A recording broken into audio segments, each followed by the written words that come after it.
Hello एनीमैन में कैसे हो आप सब। तो मैं आ चुका हूँ 1 वीक के बाद। आज हम एक्सप्लेन करने वाले सोलो लेवलिंग एपिसोड नंबर 7 को। तो एपिसोड को करते हैं स्टार्ट। तो हम एपिसोड की स्टार्टिंग में सीन में मैनेजर वू को दिखाया जाता है। उसके पास रिपीट आई होती है सी रैंक डेंजर की, जिस रेड में अपना जिनू गया था। वो आदमी कहता है सी रैंक डेंजर में 6 लोग मारे गए और सिर्फ 2 सर्वाइवर हंटर बचे, और वो दोनों थे ई रैंकर और डी रैंकर। वो मैनेजर कहता है इससे किससे अनक होते, वो दोनों वहाँ से डंजन से भाग गए होंगे। वो आदमी कहता नहीं, उस डंजर को दोनों क्लियर करके निकले। उन्होंने वहाँ के बॉस को भी मार दिया। शायद जिस हंटर ने उस मोस्टर को मारा वो यू था जिसके पास महंगे इक्विपमेंट थे। मैनेजर कहता है मुझे इसमें कोई दिक्कत नहीं दिख रही है। और वो आदमी कहता है दूसरा जो हंटर जिंदा बचा था वो था सोंग जिनू। और ये बात सुनकर मैनेजर को याद आता कि वो जिनू के पास गए थे देखने की सेकंड एवेकेंस से वो गुजर रहा है कि नहीं। और वो आदमी आगे कहता है कि उस डंजन में जी 6 लोग मारे गए थे, उसमें से एक हंटर हान डोन जुंग था। और मैनेजर कहता है वही मशहूर हान जुंग का बड़ा भाई। अब मुझे समझ में आ रहा है, इसलिए ये रिपोर्ट मेरे पास आई है। और फिर सीन बदलता हमें जिनू को दिखाया जाता है जो अपनी बहन के लिए कुछ खाने को लाया होता है। और जीना कहती है आज तुम कुछ खाने के लिए लाई हो, वरना तुम हमेशा कंजूसी करते रहते हो। और वो दोनों आपस में बातें कर रहे होते हैं। जीना जिनू से कहती है इस बार आपकी रेड अच्छी रही, आपको पैसे भी अच्छे मिले, वरना तो आप हमेशा घायल होके आते हो। इसका मतलब आपकी टीम स्ट्रॉन्ग होगी, तभी इसलिए आपका डंजन इतनी आसानी से क्लियर हो गया। और जिनू कहता हाँ वो ताकतवर थे। और गाइस जिनू मन में कह रहा होता सच में वो आसान था, मैंने उन सभी को मारने में कोई हिचकिचाहट नहीं की। अगर मेरा वहाँ पे पुराना रूप होता तो मैं वहाँ से भाग जाता अपनी जान बचाने के लिए। शायद लेवल अप करके मैं ज्यादा निडर हो गया हूँ। जो भी हो अभी के लिए मुझे मेरे परिवार के लिए ताकतवर बनना है और जिंदा रहना भी। और जिनू अपनी ड्रिंक पीता, लेकिन तभी उसके स्क्रीन में कुछ नोटिफिकेशन आता है और जिनू वहाँ से खड़ा हो जाता है और अपने कमरे में चला जाता है। फिर आगे हमें दिखाया जाता है जिनू ने बहुत सारी ड्रिंक पी ली होती है और उसे उस ड्रिंक का नशा नहीं चढ़ रहा होता। और जिनू कहता है यह शायद मेरे सिस्टम के कारण हो रहा है। और जिनू देखता है तो एक ब्लेजिंग हेल्थ स्किल होती है जो जिनू के शरीर के अंदर जो जहर गया होता है उसे काट डालता है। और इस स्किल का दूसरा काम ये है कि जिनू का शरीर का अंग कोई भी कट चुका होता है उसे वो डिजेनरेट कर देता है। और जिनू को अब पता चलता है कि उस वक्त उसके हाथ पैर इस स्किल की वजह से वापस आ गए थे। और जिनू लास्ट में कहता है मुझे अभी भी इस सिस्टम के बारे में बहुत कुछ जानना है। और आगे के समय अपना जिनू सो रहा होता है तो वहाँ पे जीना आ जाती जो जिनू से कहती है किसी यून ने कॉल किया है। जिनू कहता ठीक है मैं अभी आता हूँ। और जीना वहाँ पड़ी ड्रिंक को देखती है और कहती है जिनू से तुम्हें इतनी सारी नहीं पीनी चाहिए, तुम्हें पता है नहीं ये जहर है। जिनू कहता तुम फिक्र मत करो, मुझे कुछ नहीं होगा। और ये बात सुन के जीना अपना मुंह फुला लेती है। फिर हमें नेक्स्ट में कैफे शॉप को दिखाया जाता है जहाँ पे जिनू यू से कहता है सोचा नहीं था मैंने कि हम फिर मिलेंगे। यू कहता मैं आपका शुक्रिया अदा कहना चाहता हूँ, आपने मेरी उन लोगों से जान बचाई। जिनू कहते वैसे तुमने ही अपने हिस्से के ऐसे स्टोन दिए जिससे मुझे मदद मिली, प्लीज तुमने अभी किसी को उस बारे में किसी को नहीं बताया। यू कहते वो आपने किया क्योंकि वो हमें मारना चाहते थे, वो सब सिर्फ अपनी रक्षा करने के लिए था। जिनू कहता ठीक है तुम्हें मुझे यहाँ पे क्यों बुलाया है। यू कहता मैं एक स्ट्रॉन्ग टीम बना रहा हूँ। और जिनू उसकी बात पूरी सुने बिना ही उसको मना कर देता है। यू कहता पहले मेरी बात तो सुन लीजिए। और जिनू कहता है यून से मैं किसी रईस लौंडे के साथ बात करने के लिए वक्त नहीं है। यून कहता 19 रेड। जिनू कहता है 19 रेड, क्या तुम एक गिल्ड मास्टर बनना चाहते हो। यू कहता है प्लीज मेरी पूरी बात सुन लीजिए। जिनू कहता ठीक है बोलते जाओ मैं सुन रहा हूँ। यू कहता जैसे आपने कहा मैं गिल्ड मास्टर का लाइसेंस पाना चाहता हूँ, लेकिन मुझे उसके लिए 20 रेड का अनुभव होना चाहिए। और पिछला वाला मेरा पहला था। मैंने फैमिली बिजनेस संभालने के लिए पूरी पढ़ाई की है, इसलिए मुझे विंटर टेस्ट में कोई दिक्कत नहीं होगी, लेकिन प्रैक्टिस टेस्ट के मामले में मैं कमजोर हूँ। और जिनू यून से कहता है तुम यूजिन कंस्ट्रक्टर के मालिक के दूसरे बेटे हो ना। यू कहता मैं हमारी कंपनी के लिए गिल्ड मास्टर बनाना चाहता हूँ, मेरे दादा एक गिल्ड बनाना चाहते हैं। जिनू कहते हैं यूजिन एक कंस्ट्रक्टर एक गिल्ड बनाना चाहता है। और जिनू हमें बता रहा होता है कि इसमें कोई शक नहीं कि डंजर बहुत ज्यादा खतरनाक होते हैं, लेकिन डंजर एक तौर से एक खजाना भी है। उस डंजन में जो भी सामान मिलता है वो बिलियंस में बिकता है। तो जिनू यू से कहता है तो तुम हंटर से डंजर क्लियर करवा के अपनी कंपनी का फायदा चाहते हो, ये काफी अच्छा बिजनेस आइडिया होगा। यू कहता हाँ मेरे दादा गिल्ड मास्टर के लिए एक श्रेष्ठ हंटर चाहते हैं और मेरा भाई सेकंड कमांड करेगा। जिनू कहता रुक जाओ, हमारे देश में सिर्फ 60 लोग ही रैंकर हंटर है। यू कहता हाँ आपने सही कहा। प्लीज मिन ग्यून जो किसी गिल्ड से जुड़े नहीं थे वो भी रिटायर हो चुके हैं। जिनू कहते क्या तुम किसी और गिल्ड से हंटर ले रहे हो। और ये बात सुनकर यू अपना चेहरा नीचे झुका लेता है। जिनू कहता है ये सही आइडिया नहीं है, तुम अपने दुश्मन बढ़ा रहे हो। यू कहते मेरा भाई अवेकिन नहीं है तो वो एक गिल्ड मास्टर नहीं बन सकता। जिनू कहते इसलिए तुम गिल्ड मास्टर बनकर अनुभव लेके अपने भाई की बराबरी करना चाहते हो। यू कहता है बॉस अगर आपको अपनी पावर्स छुपाते हुए रेड करनी है तो आपको मदद चाहिए होगी। और वो जिनू को एक कॉन्ट्रैक्ट देता है। यू कहता है हम जिस बिल्डिंग को खरीदने वाले हैं उसकी कीमत उसकी अभी की कीमत 30 मिलियन है। अगर आप मुझे 19 रेड करवा देते तो मैं आपको इतने ही पैसे दूंगा। और जिनू मन में कर अगर मैं पुराने वाला जिनू होता तो मैं इस ऑफर को स्वीकार लेता, लेकिन पूरी दुनिया में मैं सिर्फ एक ही ऐसा बंदा हूँ जो अपना लेवल अप कर सकता है और मैं ऐसे ही अपना लेवल अप करता रहा तो इसमें कोई शक नहीं कि मैं इस रैंक या उससे भी ऊपर जा सकता हूँ। और जिनू यून की ऑफर ठुकरा देता है और यू गुस्से में जिनू से कहता है अगर आप मेरे साथ काम करोगे तो मैं मरते दम तक आपका राज किसी को नहीं बताऊंगा। और गाइस यू जिनू को धमकी दे रहा होता है और जिनू गुस्से में यू की तरफ देखता है और यू के पसीने छूटने लगते हैं और उसकी बोलती बंद हो जाती है। फिर हमें नेक्स्ट में हान डोजू के छोटे भाई को दिखाया जाता है जो अपनी सेक्रेटरी से कहता है मेरे बड़े भाई का खून हुआ है, क्या तुम रिपोर्ट ले आई हो। और हान डोंग आगे कहता है अपनी सेक्रेटरी से क्या होगा अगर मैं दूसरी कंट्री में किसी को मार दूं। और वो लड़की कहती है अगर उस देश में हंटर क्राइम के लिए कानून है तो आप पे जांच बैठेगी, लेकिन ऐसा नहीं है तो आपको जांच के लिए घर भेजा जाएगा। हान डो कहता है तो उस मामले में मेरा क्या होगा। वो लड़की कहती है आप अपनी सजा कम करवा सकते हो। तो हान डो कहता है तो आगे के शेड्यूल मेरे कैंसिल करो। और यू और जिनू मैं बस उम्मीद करता हूँ कि मेरे आने तक तुम दोनों जिंदा रहोगे। फिर आगे हमें नेक्स्ट सीन की सुबह दिखाया जाता है जहाँ पे जिनू अपनी डेली रिक्वेस्ट पूरी कर रहा होता है और इस बार उसके साथ उसकी बहन भी होती है। जिनू उससे कहता है अगर तुम्हारे पास कहीं से 30 मिलियन आ जाए तो तुम क्या करोगी। जिनू कहते हैं अगर इतने सारे पैसे मेरे पास आ जाए तो पहले मैं मोम के हॉस्पिटल के लिए पे करूंगी और अपनी कॉलेज फी भरूंगी। जिनू कहते हैं लेकिन तब भी तुम्हारे पास बहुत पैसे बचेंगे। जिनू कहते हैं और बचा के रखूंगी, बहुत सारे पैसे है वो, पता नहीं क्या क्या मैं कर सकती हूँ। जिनू कहते तुमने सही कहा और मैं आगे जा रहा हूँ तो मेरी बराबरी मत करना। और जिनू कहते क्या सच में वो इतना ज्यादा हमेशा रनिंग करता है, भले ही वो एक ई रैंकर हंटर हो लेकिन है तो एक हंटर ही ना। और आगे जिनूड ने अपनी डेली रिक्वेस्ट खत्म कर दी होती है और वो देखता है तो क्या कि गोल पूरा करने के बाद भी कि वो स्क्रीन काउंट कर रहा होता है। जिनू कहता है मुझे देखना चाहिए कि ये कितने तक जाता है। तभी वहाँ पे जीना रनिंग करके आ जाती है और वो थक चुकी होती है और वो कहती है आखिरकार मैंने तुम्हारी बराबरी कर ही ली जिनू। लेकिन जिनू फिर से अपनी रनिंग करने लगता है। फिर आगे हमें दिखाया जाता है कि वो सारे मिशन डबल तक रुक चुके होते हैं, उससे डबल हो चुके होते हैं और तभी वो डेली रिक्वेस्ट एक सीक्रेट रिक्वेस्ट बन जाती है। और तभी जिनू के स्क्रीन पे रैंडम 2 लूट बॉक्स आती है और जिनू प्लेजेंट लूट बॉक्स को लेता है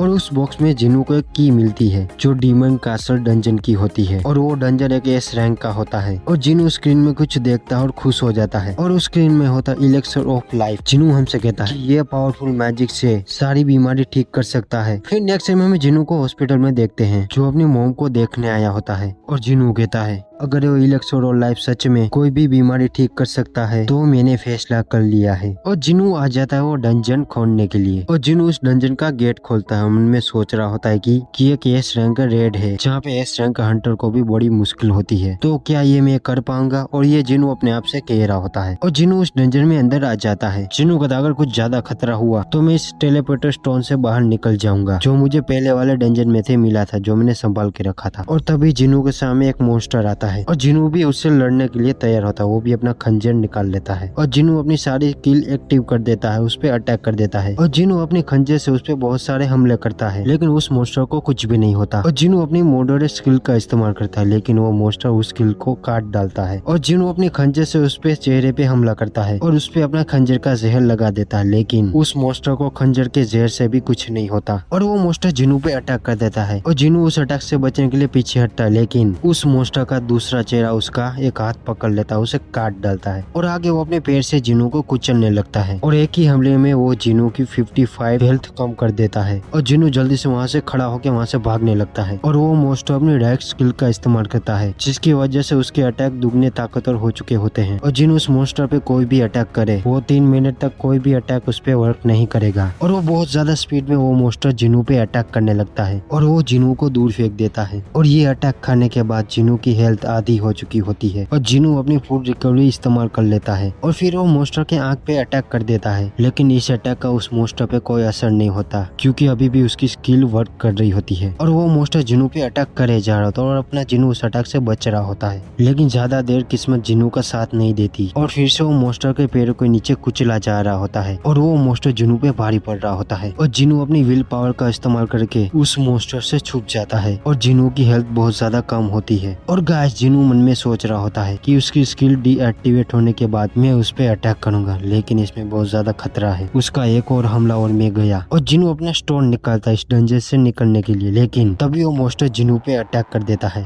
और वो स्टोन कहीं पे गिर जाता है और वो मॉन्स्टर फिर से जिनू को दूर फेंक देता है और जिनू फिर से कहीं पे जाके छुप जाता है और जिनू अपनी इनवेंटरी खोलता है और जिनू उसमें से 3 हेल्थ की बोतल खरीद लेता है लेकिन एक उस बोतल से सिर्फ 100 हेल्थ पॉइंट ही बढ़ते हैं और जिनू को इतना काफी नहीं होता और तभी उस क्रे में स्नेक का पॉइजन आता है और जिनू को याद आ कि उसके पास एक और स्किल है कि उसके शरीर में कोई भी पॉइजन गया तो वो स्किल एक्टिव हो जाएगी। तो वो स्किल जिनू का हेल्थ बढ़ाने लगेगी और उसके घाव ठीक करने लगेगी और जिनू ऐसा ही करता है, वो पॉइजन वो पी जाता है और तभी वो स्किल एक्टिव हो जाती है और वो स्किल जहर को काट डालती है और जिनू की हेल्थ भी बढ़ा देती है और वो मोस्टर फिर से जिनू को ढूंढ लेता है और उस पर अटैक करने लगता है और जिनू भी जहर को पीने के बाद जोश में आ जाता है और तभी उस मोस्टर की स्किल डीएक्टिवेट हो जाती है, यानी उसकी स्किल का असर खत्म होने लगता है और जिनू ने पहले जितने भी अटैक उस पे किए थे वो अब उस पे असर करने लगते हैं और जिनू भी अपना पूरा जोर लगा देता है उसको मारने के लिए। और जिनू ने इतने सारे हमले किए होते कि 2 सर मर चुके होते हैं लेकिन एक सर अभी भी जिंदा होता है, लेकिन एक सर ने जिनू को अपने जबड़े में फंसा लिया होता है। मगर गाय जिनू अपना हार नहीं मान रहा होता, फिर से अपना खंजर उठा लेता है और उसके यहाँ पे हमले किए जाता है और वो मोस्टो जिनू को दीवार पे पटक देता है, लेकिन जिनू फिर भी हार नहीं मानता और जिनू अपनी पूरी ताकत एक अटैक में लगा देता है और उसकी आंख में थोड़ा खंजर घुसा देता है और जिनू इतना सब करने के बाद उस मोस्टर को मार ही देता है और जिनू का लेवल अप भी हो जाता है और उस मोस्टर के मरने के बाद जिनू के सारे घाव भर जाते हैं और जिनू को बहुत सारे रिवॉर्ड भी मिले होते हैं। और गाइस जिनू को यहाँ पे पता चलता है कि ये मोस्टर इस कैसल की सिर्फ रखवाली करता है और जिनू को एक और की मिली होती है जो होती है डीमन कैसल की और जिनू को लास्ट में मिलता है एलेक्सर ऑफ लाइफ